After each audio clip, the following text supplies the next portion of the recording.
Cup. This is going to be the least philosophical talk of your week, because I'm neither a philosopher nor a historian. I'm a farm boy from southern Patagonia. Brought up on a farm a couple of kilometers away from the Straits of Magellan. And I get to the UK to study genetics, and I find that all my mates are taught that it's all about the Galapagos and Darwin's finches. I thought, hang on, that's really weird, because I grew up with names Darwin, Beagle, Fitzroy everywhere. Weird, what went on? Obviously this isn't news to you. This is a global gathering of historians of biology. It's all been covered. I live close to where Greg lives, and so he said, come along to ISH, see what they have to say. Italy, of course, is now the world centre of Darwin studies. And this is not news to you at all, so the cost of this book is here. Alison here as well. But I just want to give you a bit more detail around the edges and how it feels to be the victim of that myth. So here the dates, 3.5 years, up and around Patagonia, and then 5 weeks around the Galapagos. You can quantify it, it's all online, John Van Wy's if you look at it now. 455 days in Patagonia.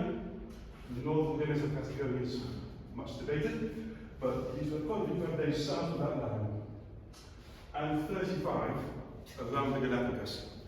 But he was only actually on the Galapagos for 12 days, which for those of us who use alternative units of time is one Scaramucci. That's as long as Trump's director of communications lasted. So this is a view from the farm looking south. Okay, so we're looking south that way. The Straits of Magellan are just over that hill. Look at the wind. You see that horse's tail? It's going that way. That dog, fur, it's all being blown that way. So the wind is constantly from the west. Whereas going that way, the wind goes round the world, so up to hit, it comes back. Constantly from the west, west-northwest effectively. Never stops, really hard.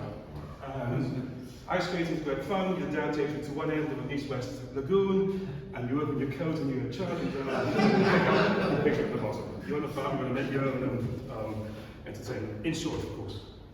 So, along comes the Beagle, square rigger. Square riggers are really bad at sailing into the wind. Chinese junks are great.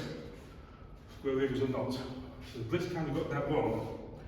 So, if you're in a square rigger and you're going to the Straits of Magellan, it's hellish. It's really difficult.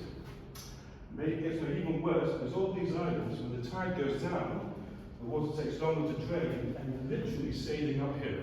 You're sailing into the wind, and there's only one way of navigating the Straits of Magellan, which is to wait. You hold up one of these bays, and you wait. It took a man with a schooner 56 days to go through that. It's only about 20 miles. It's really difficult. And Beagle 1, first Beagle tradition, Commander Bill Stokes, his diary of the first Beagle expedition is a harrowing narrative of a descent into lack of confidence, depression, and he shuts himself in his cabin, gets his pistol out, and shoots his brain. No one knows whether the gunpowder had been wet or whether he, at the last second pull of it, he didn't actually die. There was lots of blood everywhere. He then dies of gangrene 10 days later and is buried in Porto, and Lieutenant Skywing then takes over the ship and brings it back. And that's what Stokes writes when he's there. It's actually a quote. The soul of a man dies within him. That's what the weather does to you in the Straits of Magellan. Against the wind, it's really, really tough. The alternative is to go around Cape Horn, where you tend to sink. So that's not much good. So he's buried there in this beautiful spot in Porto, south of Punta. Look what it says there. Who died from the effect of the anxieties and hardships. Now,